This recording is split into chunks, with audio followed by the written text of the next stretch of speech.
Hello friends, बहुत बहुत स्वागत है गोल स्टडी पॉइंट पे। मैं दिलीप कुमार आपका स्वागत करता हूं।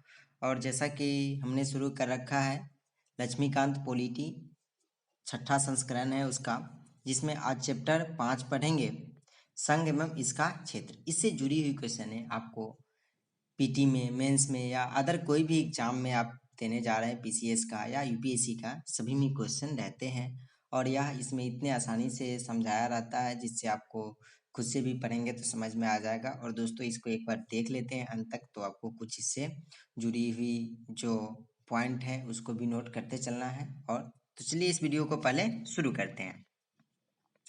देखिए, जैसे कि संविधान के भाग 1 के अंतर्गत अनुच्छेद 1 से 4 तक, 1 से 4 तक में संघ एवं इसके क्षेत्रों की चर्चा की गई है। मतलब जैसा कि आप अनुसूची 1 में राज्य एवं संघ एवं राज्य है, उसी तरह भाग 1 में भी संविधान के संघ एवं इसके क्षेत्र है, मतलब राज्य क्षेत्र, उसके बारे में कहा गया, जिसमें अनुच्छेद 1 से 4 तक की चर्चा है। इस पॉइंट को बार बार पूछा जाता है। अब आता है राज्यों का संघ। राज्यों का संघ होता क्या है और यह किस अनुच्छेद के अंतर्गत आता है? देखिए, अनुच्छेद 1 में जो कहा गया है कि इंडिया यानी भारत बजाय राज्यों के समूह के राज्यों का संघ होगा।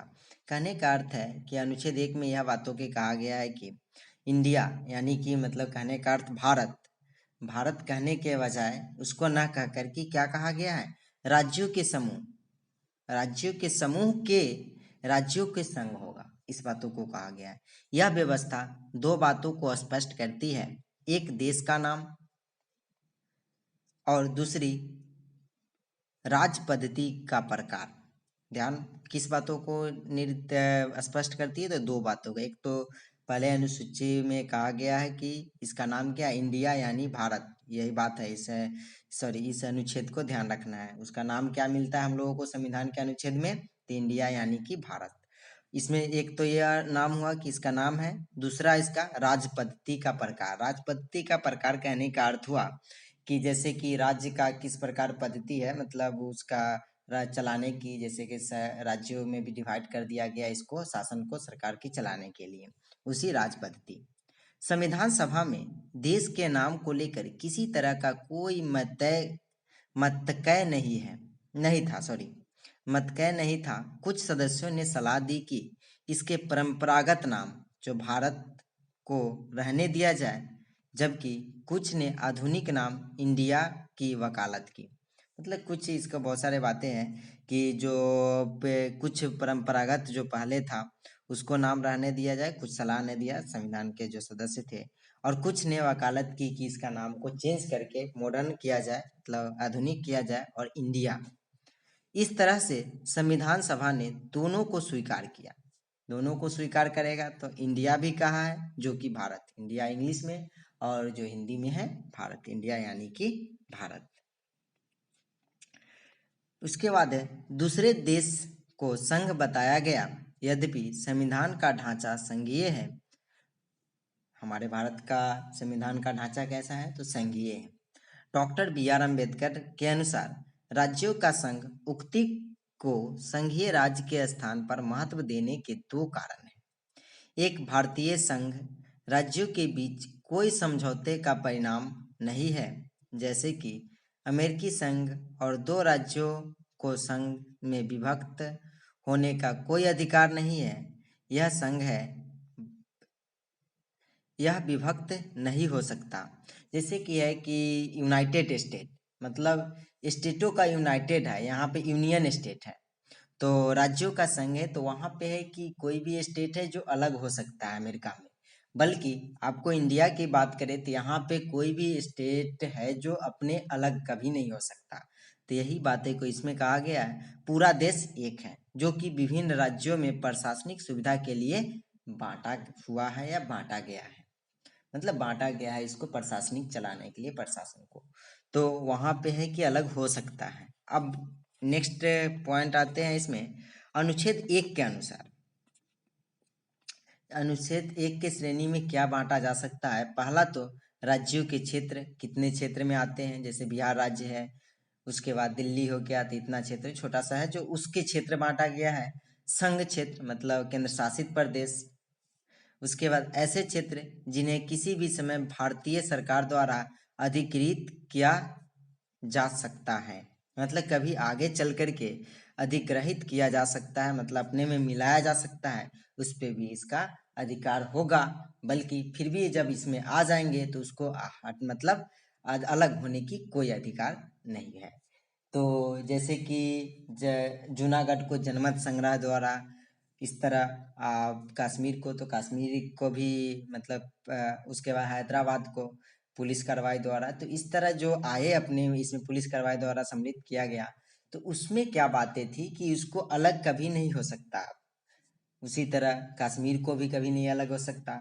तो अब भी जो भी इसमें समय में भारत सरकार द्वारा किसी समय में भी इसमें अधिग्रहित हुआ, मतलब अपने आप आ गया था जम्मू कश्मीर, उसी तरह अगर मान लिए कि कोई आना चाहे, इसमें मिलना चाहे राज्य या कोई क्षेत्र, तो उसको है कि इंडिया से अगर एक बार जुड़ जाए, मतलब इसमें आ जाए, तो आप फिर बाद में हट नहीं सकता, उस पर पूरा अधिकार केंद्र को हो जाएगा।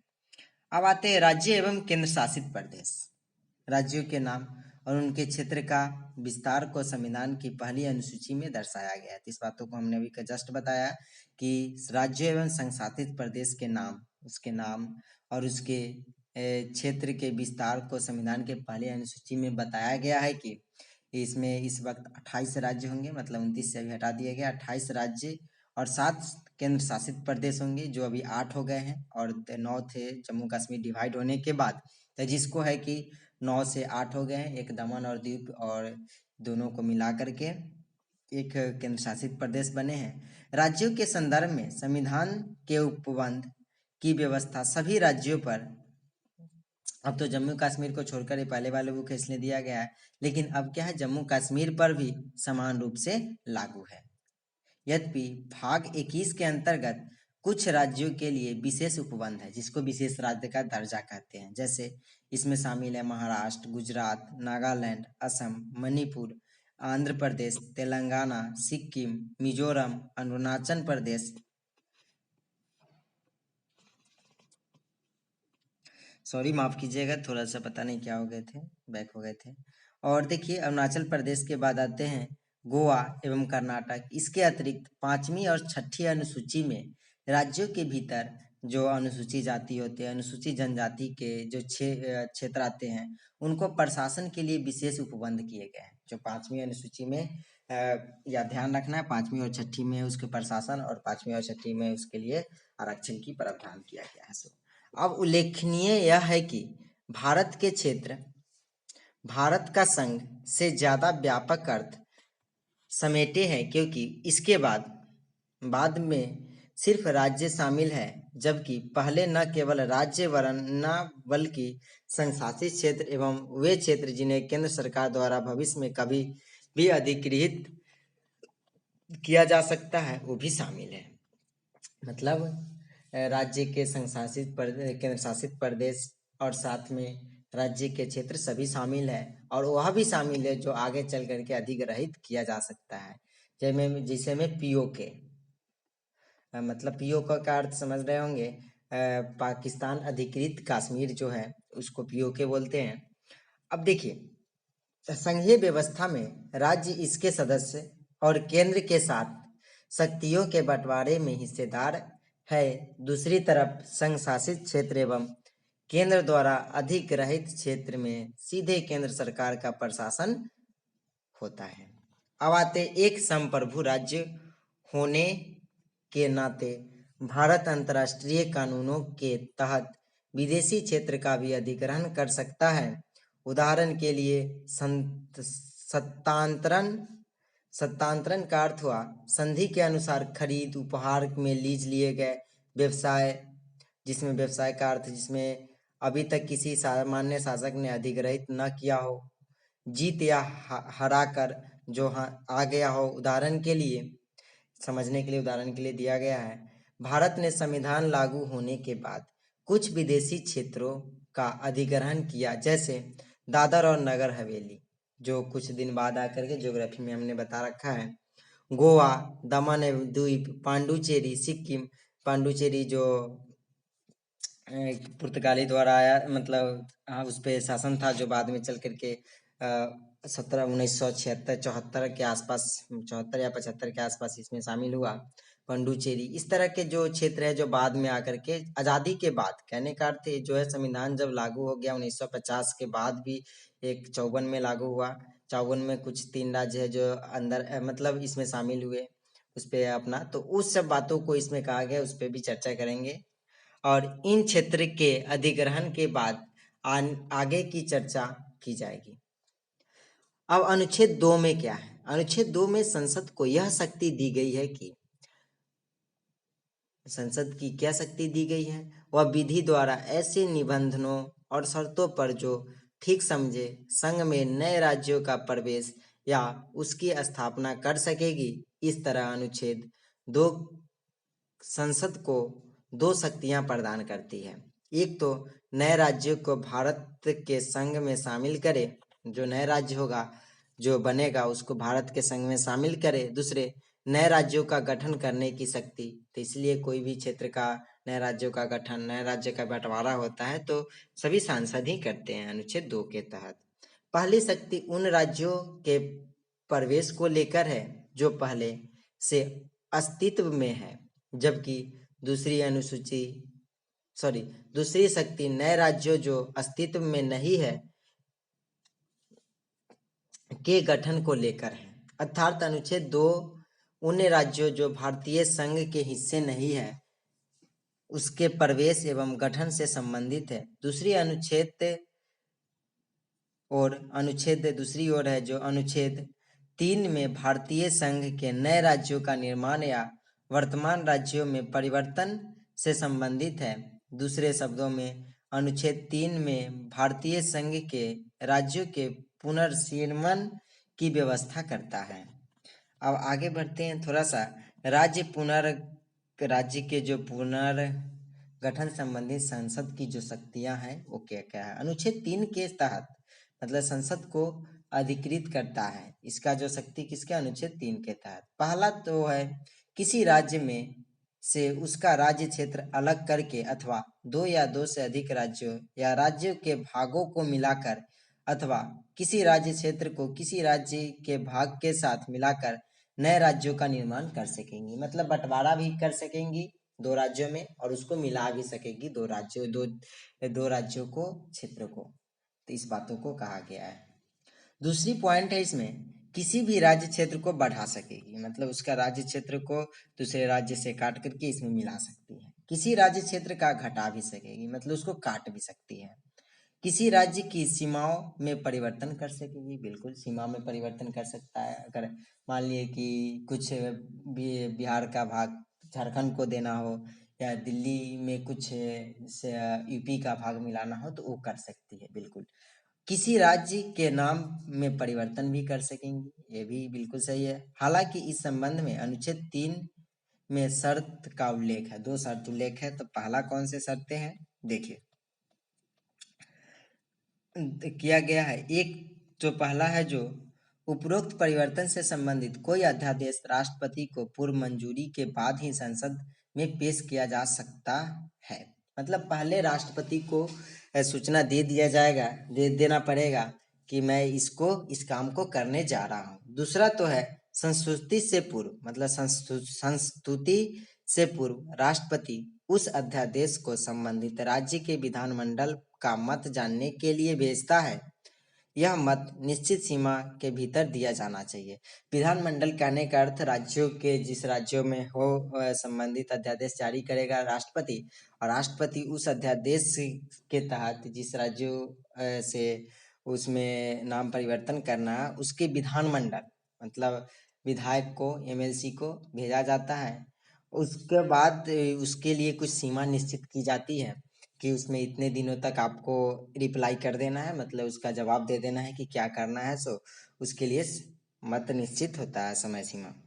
उसके बाद इसके अतिरिक्त संसद की नए राज्यों का निर्माण करने की शक्ति में किसी राज्य या संघ क्षेत्र के किसी भाग को किसी अन्य राज्य या संघ क्षेत्र में मिलाकर अथवा नए राज्यों या संघ क्षेत्र में मिलाकर अथवा नए राज्यों या संघ क्षेत्र में निर्माण सम्मिलित है। मतलब कहने का अर्थ हुआ कि यहाँ पे किसी भी राज्य या संघ क्षेत्र को किसी भी भाग में मिला सकता है, उसके अन्य राज्य के अन्य संघ शासित प्रदेश को मतलब मिला करके, या नए राज्य जो बनेंगे उसको संघ क्षेत्र में मिला करके संघ क्षेत्र निर्माण कर सकता है। किसी में किसी को मिलाने का अधिकार उसको प्राप्त है। अब आते हैं राष्ट्रपति। राष्ट्रपति भी एक संसद का ही भाग होता है, सांसद का ही भाग होता है, संसद का नहीं। सांसद या राज्य विधानमंडल के मत को मानने के लिए बाध्य नहीं है। अब देखिए, राष्ट्रपति तो क्योंकि राष्ट्रपति सबसे ऊपर होता है, भारत के प्रथम नागरिक होता है, तो वो क्या है कि राष्ट्रपति विधानमंडल के मत को मानने के लिए बाध्य नहीं है कि अगर राष्ट्रपति जो अध्यादेश जारी किया उसके अनुसार अगर चाहे विधानमंडल में अगर मत नहीं भी पारित करे, फिर भी उसके लिए वो बाध्य नहीं है। वो चाहे तो परिवर्तन कर सकता है, नहीं चाहे तो नहीं भी कर सकता, उसके हाथ में है। और इसे स्वीकार या अस्वीकार कर सकता है, भले ही उसका मत समय पर आ गया हो। संशोधन संबंधी अध्यादेश के संसद में आने पर हर बार राज्य के विधानमंडल के लिए नए संदर्भ बनाना जरूरी नहीं है। संघ क्षेत्र के मामले में संबंधित विधानमंडल के संदर्भ की कोई आवश्यकता नहीं। संसद जब उचित समझे स्वयं कदम उठा सकती है। मतलब अगर जब भी आवश्यकता नहीं है कि वो उस माने विधानमंडल के संदर्भ में कोई मतलब उसका जो मत है उसके माने या ना माने, संसद कभी भी उसके लिए कदम उठा सकती है स्वयं को। इस तरह से यह स्पष्ट है कि संविधान संसद को यह अधिकार देता है कि वह नए राज्य बनाने, उसमें परिवर्तन करने या नाम बदलने या सीमा में परिवर्तन से संबंध में बिना राज्यों की अनुमति के कदम उठा सकती है। बिल्कुल। अभी दूसरे शब्दों में संसद अपने अनुसार भारत के राजनीतिक मानचित्र का पुनर्निर्धारण कर सकती है। इस तरह संविधान द्वारा क्षेत्रीय एकता या राज्य के अस्तित्व को गारंटी नहीं दी गई है। इस तरह भारत के सही कहा गया है कि विभक्त राज्यों का अविभाज्य संघ।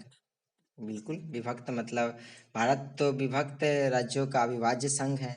संघ सरकार राज्य को समाप्त कर सकती है, जबकि राज्य सरकार संघ को समाप्त कभी नहीं कर सकती।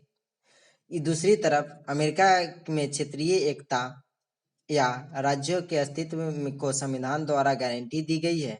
अमेरिका संघीय सरकार नए राज्यों का निर्माण और उनकी सीमाओं में परिवर्तन के लिए बिना प्रतिबंधित राज्यों की अनुमति से नहीं कर सकती। मतलब अमेरिका में ऐसा है कि जैसे यहाँ पे है कि कर सकती है सांसद, बल्कि वहां पे बिना राज्यों के अनुमति के बिना वो कोई भी परिवर्तन नहीं कर सकती।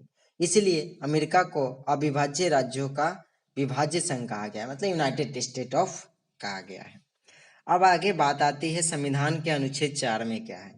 इसमें क्या है कि स्वयं यह घोषित किया गया है कि नए राज्यों का प्रवेश या गठन, नए राज्यों के निर्माण, सीमाओं, क्षेत्र, नामों में परिवर्तन को संविधान के अनुच्छेद 368 के तहत संशोधन नहीं माना जाएगा। मतलब इसके अनुसार संशोधन नहीं माना जाए। फिर से इस पॉइंट को ध्यान रखना है। मतलब कहने का अर्थ हुआ कि संविधान यह घोषित स्वयं को करता है कि नए राज्यों में निर्माण, नए राज्यों में परिवर्तन, नए राज्यों के सीमाओं, क्षेत्र और उसके नाम में परिवर्तन संविधान के अनुच्छेद जो 368 के तहत संशोधन नहीं माना जाएगा। अर्थात इस तरह का कानून एक सामान्य बहुमत और साधारण बहुमत या विधायिक प्रक्रिया के द्वारा या जरिए उसको पारित किया जा सकता है। आगे बात आती है, क्या वह संसद को यह अधिकार है कि वे किसी राज्य के क्षेत्र को समाप्त कर भारतीय क्षेत्र को किसी अन्य देश दे दे? यह प्रश्न उच्चतम न्यायालय के सामने तब आया जब 1960 में राष्ट्रपति द्वारा एक संदर्भ में के जरिए उससे इस बारे में पूछा गया। केंद्र सरकार का निर्णय कि बेरूबारी संघ जो पश्चिम बंगाल पर पाकिस्तान के नेतृत्व में हो ने राजनीतिक विद्रोह और विवाद को जन्म दिया, जिस कारण राष्ट्रपति के संदर्भ लिया गया। उच्चतम न्यायालय ने कहा कि संसद की शक्ति राज्यों की सीमा समाप्त करने और भारतीय क्षेत्र को अन्य देशों को देने की नहीं है। मतलब इस बातों को उसमें जो बेरुवारी समिति पश्चिम बंगाल में बेरुवारी जो आया था विवाद, उसमें क्या है पश्चिम बंगाल से उसमें कहा गया कि मतलब जो संसद को यह अधिकार नहीं होगा कि जब कोई भी क्षेत्र है भारत का जो दूसरे देश को दे दे, यह अधिकार देने का नहीं है। यह कार्य अनुच्छेद 368 में ही संशोधन कर किया जा सकता है। इस तरह 9वें संविधान संशोधन अधिनियम 1960 के प्रभावी होने पर उक्त क्षेत्र को पाकिस्तान को स्थानांतरित कर दिया गया, जो उसका क्षेत्र था सो। फिर दूसरी तरफ 1969 में उच्चतम न्यायालय ने व्यवस्था दी कि भारत और अन्य देशों के बीच सीमा निर्धारण विवाद को हल करने के लिए संवैधानिक संशोधन जरूरत नहीं है। यह कार्य कार्यपालिका द्वारा किया जा सकता है। इसमें भारतीय क्षेत्र को विदेश को सौंपना शामिल नहीं है। समझ में आया बातों की। उसके बाद जो 100वां संविधान संशोधन अधिनियम 2015 हाल ही में आया था, को इसलिए अधिनियमित किया गया कि भारत द्वारा कुछ भूभाग का अधिग्रहण किया जाए, जबकि कुछ अन्य भूभाग को बांग्लादेश को स्थानांतरित कर दिया जाए। कुछ समझौते के तहत जो भारत और बांग्लादेश की सरकारें के बीच हुआ, इस लेन देन में भारत ने 111 विदेशी अंतः क्षेत्र को बांग्लादेश को स्थानांतरित कर दिया, जबकि बांग्लादेश ने 51 अंतः क्षेत्र को भारत को हस्तांतरित किया गया। इसके साथ ही इस लेन देन में प्रतिकूल दखल का हस्तांतरण तथा 6.1 किलोमीटर असीमांकित सीमाई क्षेत्र का सीमांकन भी शामिल था। इन 3 उद्देश्यों के लिए संशोधन के 4 राज्य में एक असम, पश्चिम बंगाल, मेघालय और त्रिपुरा के भूभाग से जुड़े पहली अनुसूची के प्रावधान को भी संशोधित कर दिया। इस संशोधन की निम्नलिखित पृष्ठभूमि है। देखिए इसको जो आया था उसमें पृष्ठभूमि में पहली बातें आती है, भारत और बांग्लादेश की लगभग 4096.7 किलोमीटर साझी जमीनी सीमा है। अभी भी भारत और पूर्वी पाकिस्तान जमीनी सीमा का निर्धारण 1947 में रेडक्लिफ अवार्ड जो नाम था उसके अनुसार हुआ था। विवाद रेडक्लिफ अवार्ड के कुछ प्रावधान को लेकर हुआ, जिनका समाधान 1950 के बगवे अवार्ड के अनुसार किया जाना था। पुनः एक कोशिश इन विवादों को समाधान के लिए 1958 में नेहरू नून समझौते के द्वारा की गई। हालांकि पेरुबारी यूनियन के विभाजन को सर्वोच्च न्यायालय में चुनौती की गई। सर्वोच्च न्यायालय के निर्णय के अनुपालन में संविधान अधिनियम 1960 पारित किया गया। लगातार मुकदमेबाजी तथा अन्य राजनीतिक घटनाक्रमों के चलते यह अधिनियम अधिसूचित नहीं किया जा सका। पूर्वी पाकिस्तान जो अभी वर्तमान में बांग्लादेश है के भूभाग को लेकर इस बातों को चला था। अब दूसरी पॉइंट थी 16 मई 1974 को भारत बांग्लादेश की जमीनी सीमा का सीमांकन एवं संबंधित मामलों के लिए दोनों देशों के साथ एक समझौता हुआ ताकि इस जटिल मुद्दे को हल किया जा सके। इस समझौते की अभी पुष्टि नहीं की जा सकी क्योंकि यह जमीनी हस्तांतरण का मामला था, जिसके लिए संविधान संशोधन की जरूरत थी। इस संबंध में जमीन पर उस क्षेत्र विशेष को चिन्हित करने की जरूरत थी जिसे हस्तांतरित किया जाना था। इसके पश्चात असीमांकित जमीनी सीमा, प्रतिकूल कब्जे वाले भूभागों तथा अंतः क्षेत्रों के आदान प्रदान को विकसित कर 6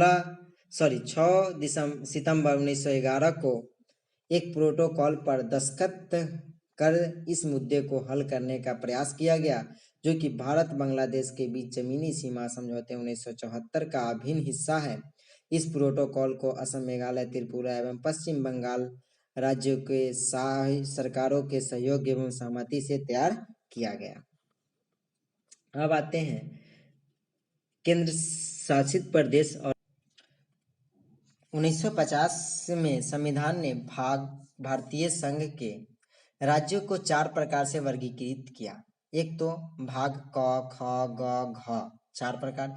इसमें पूरी संख्या जो थी कितनी थी, तो 29 थे।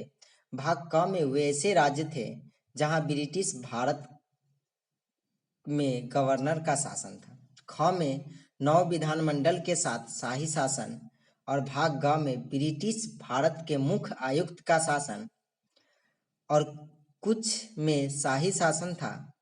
भाग ग में राज्य कुल 10 थे जो केंद्रीकृत प्रशासन था। अंडमान निकोबार द्वीप समूह एक अकेले ऐसा भाग था जिसमें घ में था। अब देखिए 10 का जो तालिका के अनुसार दिया गया है, फिर से थोड़ा देख लेते हैं। देखिए कौन कौन से राज्य थे। पहला तो है इसमें भाग क में असम, बिहार, बम्बई, मध्य प्रदेश, मद्रास, उड़ीसा, पंजाब, संयुक्त प्रांत और पश्चिम बंगाल। उसके बाद है भाग ख में हैदराबाद, जम्मू कश्मीर, मध्य भारत, भारत के मध्य भाग, मैसूर, पटियाला जो पूर्वी पंजाब पड़ता है, राजस्थान, सौराष्ट्र, श्रवणकोर, कोचीन में जो पड़ता है अभी कर्नाटक में है, विंध्य प्रदेश। उसके बाद भाग ग में 10 थे, अजमेर, भोपाल, बिलासपुर, कूच बिहार, कुर्ग, दिल्ली, हिमाचल प्रदेश, कच्छ, मणिपुर और त्रिपुरा। और घ में तो जानते हैं कि अंडमान निकोबार द्वीप समूह। अब धार आयोग और जेवीपी समिति, इस बहुत इंपॉर्टेंट है। देशी रियासतों का शेष भारत में एकीकरण विशुद्ध रूप से अस्थायी व्यवस्था थी। इस देश के विभिन्न भागों, विशेष रूप से दक्षिण से मांग उठने लगी कि राज्य भाषा के आधार पर पुनर्गठन हो। जो राज्य पुनर्गठन आयोग इसके बाद बनता है। जून 1948 में भारत सरकार ने इसके धर की अध्यक्षता में भाषाई प्रांत आयोग की नियुक्ति की। आयोग ने अपनी रिपोर्ट दिसंबर 1948 में पेश की। आयोग ने सिफारिश की कि राज्यों का पुनर्गठन भाषाई कारकों की बजाय प्रशासनिक सुविधा के अनुसार होनी चाहिए, मतलब प्रशासन चलाने के आधार पे। इससे अत्यधिक असंतोष फैल गया। परिणाम स्वरूप कांग्रेस दिसंबर द्वारा 1948 में एक अन्य भाषाई प्रांत समिति का गठन किया। प्रांत, अब देखिए यहाँ पे पॉइंट क्वेश्चन पूछे जाएंगे कि आपको प्रांत कब बना, तो 1948 में। राज्य पुनर्गठन आयोग कब बना, तो 1953 में। बट यहाँ पे प्रांत की बात करें तो 1948 में गठन किया किसने, तो कांग्रेस सरकार ने। इसमें जवाहरलाल नेहरू, वल्लभ भाई पटेल और पट्टा सीतारमैया थे, जिसे जेबीपी समिति के रूप में जाना गया। जेबीपी कहने का अर्थ जैसे जवाहरलाल, बी से वल्लभ भाई पटेल और पी से पट्टाभी सीतारमैया, जेबीपी ध्यान रखना है। इसने अपनी रिपोर्ट 1949 में पेश की और इस बात को औपचारिक रूप से अस्वीकार किया कि राज्यों का पुनर्गठन आयोग भाषा, मतलब क्या किया, अस्वीकार कर दिया, पुनर्गठन का आधार भाषा नहीं होनी चाहिए, नहीं होगी। हालांकि अक्टूबर 1953 में भारत सरकार को भाषा के आधार पर पहले राज्य का गठन के लिए मजबूर होना पड़ा, जब मद्रास से तेलुगु भाषी क्षेत्र को पृथक कर आंध्र प्रदेश का गठन किया गया। तेलुगु जो आंध्र प्रदेश का गठन किया गया, इसमें एक अनशन पे बैठते उसके बाद भूख हड़ताल में मर जाते। इसके लिए एक लंबा विरोध आंदोलन हुआ, जिसके अंतर्गत 56 दिनों की भूख हड़ताल के बाद एक कांग्रेसी कार्यकर्ता, जो देखिए पोटी श्रीरामुलु का निधन हो गया। मतलब 56 दिन तक भूख हड़ताल में उनका निधन हो जाता है। उसके बाद इससे दुख होकर के वो राज्य का पुनर्गठन आयोग, जो तेलुगु मद्रास से तेलुगु भाषा को पृथक करके आंध्र प्रदेश का गठन करा। फजल अली आयोग, देखिए फजल अली आयोग क्या है। आंध्र प्रदेश के निर्माण से अन्य क्षेत्रों से भी भाषा के आधार पर राज्य बनाने की मांग उठने लगी। हर एक क्षेत्रों से मांग उठने लगी। इसके कारण भारत सरकार को एक 3 सदस्यीय राज्य पुनर्गठन आयोग फजल अली की अध्यक्षता में गठित करने के लिए विवश होना पड़ा। अब देखिए इसमें भी भाषा के आधार पर, इसमें भी बात आंध्र प्रदेश के निर्माण से अन्य क्षेत्र में भी कहीं भी अगर निर्माण होगा कोई भी राज्य भारत में, तो उससे उसका प्रभाव तो हर जगह पड़ता है ना। तो उसी तरह उसका प्रभाव क्या होगा कि अन्य क्षेत्रों में पड़ने लगी। अब जैसे उसको अन्य क्षेत्रों में पड़ने लगे तो उसके लिए ही फजल आयोग का जो 1953 दिसंबर में लास्ट में जाकर के 3 सदस्यीय राज्य पुनर्गठन आयोग का गठित किया गया, जिसकी अध्यक्षता कर रहे थे फजल अली, इसीलिए फजल अली आयोग नाम दिया गया। इसके अन्य 2 सदस्य और थे, एक तो पनिक्कर थे, के.एम. पनिक्कर, और एच. कुंजरू। इसने अपनी रिपोर्ट 1955 में पेश की और इस बात को व्यापक रूप से स्वीकार किया कि राज्य के पुनर्गठन में भाषा को मुख्य आधार बनाया जाना चाहिए। लेकिन इसने क्या किया कि एक राज्य एक भाषा के सिद्धांत को अस्वीकार कर दिया।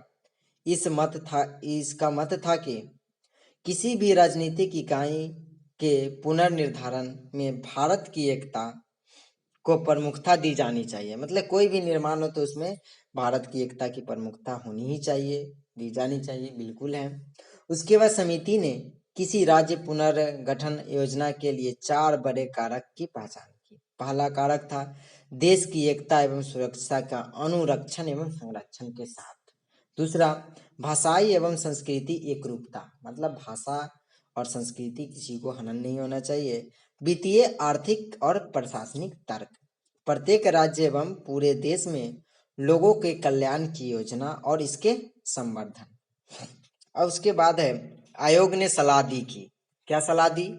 तो इसने सलाह दी कि मूल संविधान के अंतर्गत 4 आयामी राज्य के वर्गीकरण को समाप्त किया जाए और 16 राज्यों एवं 3 केंद्र शासित प्रदेशों क्षेत्रों का निर्माण किया जाए। मतलब कि 3 केंद्रीय प्रशासित क्षेत्रों का निर्माण किया जाए।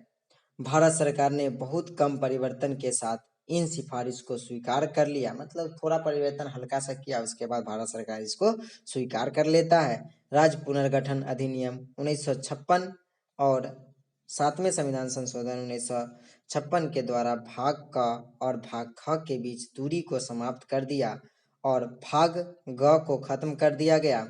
अब देखिए बात आती है यहाँ पे, जो भाग ख, क, ख, ग तीनों को खत्म कर, दूरी को समाप्त करके और ग को भी खत्म कर दिया गया। अब इसमें देखिए कि अब यहाँ पे इसे 1956 में क्या बना, राज्य पुनर्गठन अधिनियम बना, आयोग नहीं। आयोग 1900 कब बना? 53 में, और गठन कब? 1956 में। और ये 3 पॉइंट यूपीएससी में इसी तरह पूछते। एक जो है, जब कांग्रेस ने क्या किया था, जब मतलब जो अपनी रिपोर्ट पेश की, कब? तो 1948 में।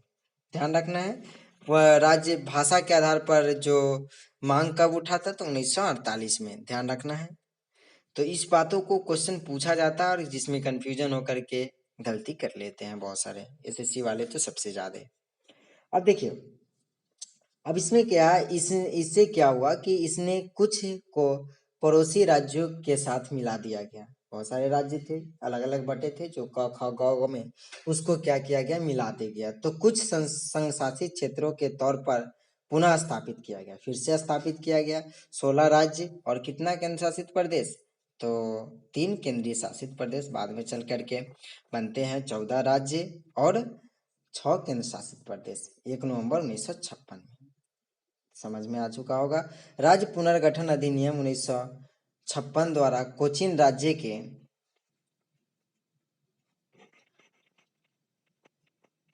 सरवनकोर तथा मद्रास के मालाबार तथा दक्षिण कन्नड़ के कसरगोडे को मिलाकर एक नया राज्य केरल स्थापित किया गया। इस अधिनियम ने हैदराबाद राज्य के तेलुगु भाषी क्षेत्र और आंध्र प्रदेश राज्यों को मिलाकर एक नए राज्य आंध्र प्रदेश की स्थापना की। उसी प्रकार मध्य भारत राज्य, विंध्य प्रदेश राज्य और भोपाल राज्य को मिलाकर मध्य प्रदेश राज्य का सृजन हुआ। पुनः इसने सौराष्ट्र और कच्छ राज्य को मिलाकर बम्बे राज्य में, कुर्ग राज्य और मैसूर को मिलाकर और पटियाला एवं पूर्वी पंजाब को पंजाब राज्य तथा अजमेर राज्य को राजस्थान को विलयित कर दिया। इसके अलावा इस अधिनियम द्वारा नए संघ शासित प्रदेश लक्षद्वीप, मिनीकॉय, अमीनी द्वीपों का सृजन मद्रास राज्य से काटकर किया गया। मद्रास मतलब चेन्नई। उसके बाद है 1956 के बाद बनाए गए नए राज्य और संशासित क्षेत्र बहुत सारे बने हैं, अभी भी परिवर्तन हुए हैं 2019 में भी। 1956 में व्यापक स्तर पर राज्यों के पुनर्गठन के बावजूद भारत के राजनीतिक मानचित्र में व्यापक विविधता व राजनीतिक दबाव के चलते परिवर्तन की आवश्यकता महसूस की गई। भाषा या संस्कृति एकरूपता एवं अन्य कारणों के चलते दूसरे राज्यों से अन्य राज्यों के निर्माण की मांग उठी। महाराष्ट्र और गुजरात, देखिए इसका मांग 1960 में द्विभाषी राज्य बम्बई को दो पृथक राज्य में विभक्त किया गया। महाराष्ट्र में मराठी भाषा के लोग के लिए, गुजरात में गुजराती भाषा के लोगों के लिए। गुजरात भारतीय संघ का 15वां राज्य बना, ध्यान रखना है। फिर दादर और नगर हवेली, 1954 में इसके स्वतंत्र होने से पूर्व यहाँ पुर्तगाल का शासन था। 1961 तक यहाँ लोगों द्वारा स्वयं चुना गया प्रशासन चलता था। 10वें संविधान संशोधन अधिनियम 1961 द्वारा इसे केंद्र शासित मतलब संघ शासित क्षेत्र में परिवर्तित कर दिया गया। अभी तो मिला करके एक दमन द्वीप और दादरा नगर हवेली को एक बना दिया गया है। और गोवा और दमन एवं द्वीप 1961 में पुलिस कार्रवाई के मध्यस्थ से भारत में इन तीनों क्षेत्रों को अधिगृहित किया गया। 12वें संविधान संशोधन 1962 में उसका अधिनियम जो हुआ 1962 द्वारा इन्हें संघ शासित क्षेत्रों के रूप में स्थापित किया गया। बाद में 1987 में गोवा को एक पूर्ण राज्य बना दिया गया। इसी तरह दमन और द्वीप को पृथक केंद्र शासित प्रदेश बना दिया गया। तो ध्यान रखना 87 में गोवा बना, 62 में कौन बना, तो दमन और द्वीप अभी मिला करके फिर 2020 में बन गया है एक केंद्र शासित प्रदेश दमन द्वीप। और उसके बाद है पांडुचेरी। पांडुचेरी का क्षेत्र जो है पूर्व फ्रांसीसी गठन का स्वरूप था, जिसे भारत में पांडुचेरी, कराईकल, माहे और यनम के रूप में जाना गया। 1954 में फ्रांस ने इस भारत के सुपुर्द कर इसे 1962 तक इसका प्रशासन अधिगृहित क्षेत्र की तरह चलता रहा। फिर भी 14वें संशोधन अधिनियम द्वारा संघ शासित प्रदेश बनाया गया। उसके बाद है नागालैंड। नागालैंड भी पहले केंद्र शासित प्रदेश था। 1963 में नागा पहाड़ियां और असम के बाहर तोएंगसांग क्षेत्र को मिलाकर नागालैंड राज्य का गठन किया गया। ऐसा नागा आंदोलनकारियों की संतुष्टि के लिए किया गया था। क्यों? नागा आंदोलनकारियों का। तथापि नागालैंड को भारतीय संघ के 16वें राज्य का दर्जा देने से पूर्व 1961 में असम के राज्यपाल नियंत्रण में रखा गया। मतलब असम के राज्य के राज्यपाल थे, उसके नियंत्रण में रखा गया। उसके बाद हरियाणा, चंडीगढ़ और हिमाचल प्रदेश। देखिए 1966 में पंजाब राज्य से भारतीय संघ के 17वें राज्य हरियाणा और केंद्र शासित प्रदेश चंडीगढ़ का गठन किया गया। ध्यान रखना है 1966 में 17वें राज्य हरियाणा और केंद्र शासित प्रदेश का गठन किया गया। इसके बाद सिखों के लिए पृथक सिंह गिरी राज्य जो पंजाब का सूबा की मांग उठने लगी। अभी भी मांग चल रहा है, उमंग सिख जो है। यह मांग अकाली दल के नेता मास्टर तारा सिंह के नेतृत्व में उठी। शाह आयोग 1966 के सिफारिश पर पंजाबी भाषी क्षेत्रों को पंजाब राज्य एवं हिंदी भाषी क्षेत्रों को हरियाणा राज्य के रूप में स्थापित किया गया। इससे लगने लगे जो पहाड़ी क्षेत्र से उसको केंद्र शासित राज्य हिमाचल प्रदेश का रूप दिया गया। और 1971 में संघ शासित क्षेत्र हिमाचल प्रदेश को क्या होता है, पूर्ण राज्यों का दर्जा दे दिया गया, जो भारतीय संघ का 18वां राज्य बना। मणिपुर, त्रिपुरा और मेघालय 1972 में पूर्वोत्तर भारत के राजनीतिक मानचित्र में व्यापक परिवर्तन आए। इस तरह दो केंद्र शासित प्रदेश मणिपुर, त्रिपुरा एवं उप राज्य जो मेघालय को तीनों को क्या कर दिया है, तो राज्य का दर्जा मिला। इसके अलावा दो संघ शासित प्रदेशों मिजोरम और अरुणाचल प्रदेश जिन्हें पूर्वोत्तर सीमांत एजेंसी NEFA के नाम से जाना जाता है, उसको भी राज्य के अस्तित्व में आ गया। इसके साथ ही भारतीय संघ राज्यों का 21 राज्यों का संघ हो गया, मतलब 21 राज्य हो गए। मणिपुर 19वां और त्रिपुरा 20वां, मेघालय 21वां। और 22वें राज्य संशोधन अधिनियम, माफ कीजिएगा, 22वें संविधान संशोधन 1969 के द्वारा मेघालय और स्वतःशाही राज्य बनाया गया। यह असम में उपराज्यपाल के रूप में जाना जाता है, जिसका अपना मंत्री परिषद था। यद्यपि यह मेघालय के लोगों की महत्वाकांक्षा की पूर्ति नहीं कर पाया, मिजोरम एवं अरुणाचल प्रदेश संघ शासित प्रदेश को असम क्षेत्र से पृथक किया गया। अब आते हैं सिक्किम।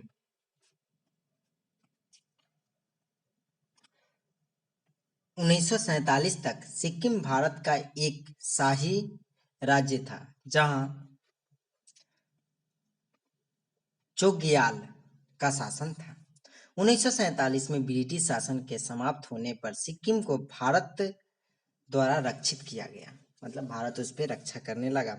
भारत सरकार ने इसके रक्षा, विदेशी मामले एवं संचार का उत्तरदायित्व लिया। 1974 में सिक्किम ने भारत के प्रति अपनी इच्छा दर्शाई तथा अनुसार संसद द्वारा 35वां संविधान संशोधन 1974 में जो अधिनियम लागू किया गया, इसके द्वारा सिक्किम को एक संबद्ध राज्य का दर्जा दिया गया।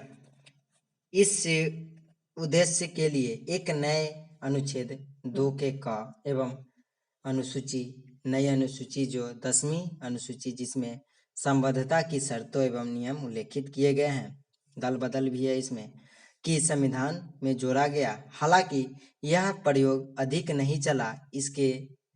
इससे क्या हुआ, सिक्किम के लोगों की महत्वाकांक्षाओं की पूर्ति नहीं हुई।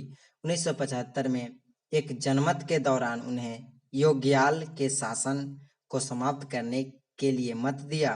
इस तरह सिक्किम भारत का एक अभिन्न हिस्सा बन गया। इसी तरह 36वां संविधान संशोधन अधिनियम 1975 के प्रभावी होने के बाद सिक्किम को भारतीय संघ का पूर्ण राज्य बना दिया गया, 22वां राज्य जो बना। इस संशोधन के माध्यम से संविधान की पहली व चौथी अनुसूची को संशोधित कर नया अनुच्छेद 371 का च जोड़ा गया। इसमें सिक्किम के प्रशासन के लिए कुछ विशेष प्रावधान की व्यवस्था की गई। इसने अनुच्छेद 2 के क और 10वीं अनुसूची में भी निश्चित कर दिया, जिन्हें क्या 1974 में 35वां संविधान संशोधन अधिनियम द्वारा जोड़ा गया। अब बात आती है मिजोरम, अरुणाचल प्रदेश और गोवा की। 1987 में भारतीय संघ के 3 नए राज्य मिजोरम, अरुणाचल प्रदेश और गोवा 23वां बना, 24वां और 25वां राज्य के रूप में अपने अस्तित्व में आ गया। कौन था? 23वां आया जो आपको मिजोरम, 24वां अरुणाचल प्रदेश और 25वां जो है जो राज्य गोवा। संघ शासित प्रदेश मिजोरम को पूर्ण राज्य बनाया गया सभी को। उसके बाद यह निर्माण 1986 में एक समझौते के आधार पर हुआ, जिस पर भारत सरकार एवं मिजो नेशनल फ्रंट ने हस्ताक्षर किए, जिसने 2 दशक से चले आ रहे राजद्रोह को समाप्त किया। अरुणाचल प्रदेश भी 1972 में संघ शासित प्रदेश बना। संघ शासित प्रदेश गोवा, दमन एवं द्वीप से गोवा पृथक कर अलग राज्य बना। उसके बाद आते हैं छत्तीसगढ़, उत्तराखंड और झारखंड के निर्माण। एक ही साल होता है इसका। 2000 में छत्तीसगढ़, उत्तराखंड और झारखंड का निर्माण मध्य प्रांत और उत्तर प्रदेश और बिहार के पृथक करके नए राज्य का निर्माण किया जाता है और इसको मान्यता दी जाती है। जैसे इसमें जो तीनों राज्य था, 26वां राज्य बना जो छत्तीसगढ़ है, और उत्तराखंड 27वां राज्य बना, और 28वां राज्य जो राष्ट्र में 15 नवंबर को ही तीनों बनता है, जो झारखंड बनता है बिहार से अलग होकर के। उत्तराखंड है जो उत्तर प्रदेश से, मतलब उत्तराखंड है जो उत्तर प्रदेश से, और छत्तीसगढ़ है जो मध्य प्रदेश थे। अब आती है तेलंगाना की बात। तेलंगाना तो हाल ही में बना है, 2014 में राज्य का आंध्र प्रदेश से भूभाग को काट करके भारत के 20वें राज्य के रूप में अस्तित्व में आया था। देखिए यहाँ पे 29वें राज्य के जगह पे 20वां राज्य के रूप में दिया, मीन्स मिस्टेक हो चुका है। और आंध्र प्रदेश राज्य अधिनियम 1953 ने भारत में भाषा के आधार पर पहले राज्य का निर्माण किया था, याद रखना है। आंध्र प्रदेश जिसमें मद्रास राज्य, तमिलनाडु के तेलुगु भाषी क्षेत्र शामिल किए गए। मद्रास के ही जो क्षेत्र था उसको तेलुगु क्षेत्र में शामिल किया गया था। और कुरुनूल आंध्र प्रदेश राज्य की राजधानी थी उस समय, और जबकि गुंटूर में राज्य का उच्चतम न्यायालय स्थापित था। उसके बाद है राज्य पुनर्गठन अधिनियम 1956 द्वारा हैदराबाद राज्य के तेलुगु भाषी क्षेत्र को आंध्र प्रदेश में मिलाकर बृहत आंध्र प्रदेश राज्य की स्थापना की गई। कब? तो 1956 में। राज्य की राजधानी हैदराबाद स्थानांतरित कर दी गई। पुनः आंध्र प्रदेश पुनर्गठन अधिनियम 1914 ने आंध्र प्रदेश को अलग राज्य में बांट दिया। आंध्र प्रदेश तथा तेलंगाना हैदराबाद को 2 राज्यों की संयुक्त राजधानी बनाया। 10 वर्षों के लिए इस अवधि में आंध्र प्रदेश अपनी अलग राजधानी बना लेगा, तो जो अमरावती अभी बनने वाला है। इसी प्रकार आंध्र प्रदेश का उच्चतम न्यायालय नाम बदल करके हैदराबाद उच्च न्यायालय कर दिया गया। उच्च न्यायालय तब तक दोनों राज्यों के लिए साझा रहेगा जब तक कि आंध्र प्रदेश राज्य के लिए अपने अलग उच्च न्यायालय स्थापित नहीं कर पाती है। जब तक कर लेगी तो उसके बाद हट जाएगा। इस प्रकार राज्य और संघ शासित क्षेत्रों की संस्था 1956 में क्रमशः 14 और 6 से बढ़कर 29 और 7 हो गए। लेकिन फिर अभी घट करके जो परिवर्तन, नामों में परिवर्तन भी हुए कुछ, जैसे कुछ राज्यों एवं केंद्र शासित प्रदेश मतलब संघ शासित क्षेत्रों के नामों में भी परिवर्तित किया गया। संयुक्त प्रांत पहला राज्य था जिसका नाम में परिवर्तित किया गया। इसका नया नाम 1950 में उत्तर प्रदेश किया गया। 1969 में मद्रास को नया नाम तमिलनाडु रखा गया। इसी तरह 1973 में मैसूर का नया नाम कर्नाटक रखा गया। इसी वर्ष लकाद्वीप, मिनिकॉय और अमीनी द्वीप का नया नाम लक्षद्वीप रखा गया। 1992 में संघ शासित प्रदेश दिल्ली का नाम बदल करके राजधानी, जो नया नाम राष्ट्रीय राजधानी तो थी ही, उसको दिल्ली रखा गया। इसे बिना पूर्ण राज्य का दर्जा दिए गए। यह बदलाव 1900 कब किया गया? तो 59वें संविधान संशोधन अधिनियम 1991 के द्वारा वर्ष 2006 के उत्तरांचल का नाम बदलकर उत्तराखंड कर दिया गया। अभी उत्तरांचल का इसी वर्ष पांडिचेरी का नाम बदल करके पुडुचेरी किया गया। वर्ष 2011 में ओडिशा पुनः नामकरण होकर के ओडिशा हो गया, उड़ीसा का ओडिशा। उसके बाद है कुछ राज्य है जो यहाँ पे अभी जो दिया गया है, जो आप लोग जानते हैं, इसको क्या बताने की कोई जरूरत है नहीं। तो अब आते हैं विषय वस्तु, जो इस पे अनुच्छेद एक नजर में थोड़ा देख लेते हैं। जैसे पहला अनुच्छेद है, उसमें क्या बातें हैं? संघ के क्षेत्र और नाम है उसके। दूसरा अनुच्छेद में नए राज्यों का नामांकन अथवा स्थापना। 2 के ए में सिक्किम के संघ के संबंध में निरस्त हटाने का भी। तीसरा में नए राज्यों की स्थापना और मौजूदा राज्यों के क्षेत्र अथवा सीमा में परिवर्तन अथवा नामों में परिवर्तन। 4 में अनुच्छेद 3 और जो 3 और 2 में बनाए गए कानून जिनके पहली और चौथी अनुसूची में एवं पूरक अनुसांगिक एवं अनुवर्ती मामले में संशोधन किया जा सके। उसके बाद है कि इससे जुड़ी हुई कुछ छोटी सी बातें हैं, जो थोड़ा सा राज्य बना था, नामों में परिवर्तन, उसके हम लोगों ने देख चुके हैं। उसी को फिर से यहाँ पे बताया गया, आप लोग देख रहे होंगे। तो इस चैप्टर में थोड़ा सा इतना ही बातें थी। तो मिलते हैं एक नए चैप्टर में जिसमें नागरिकता थोड़ा लंबा चैप्टर है। इस पे जुड़ी हुई क्वेश्चन बहुत ज़्यादा पूछते हैं और मेंस में इसे एग्जाम में लिखने के लिए बोले जाते हैं। तो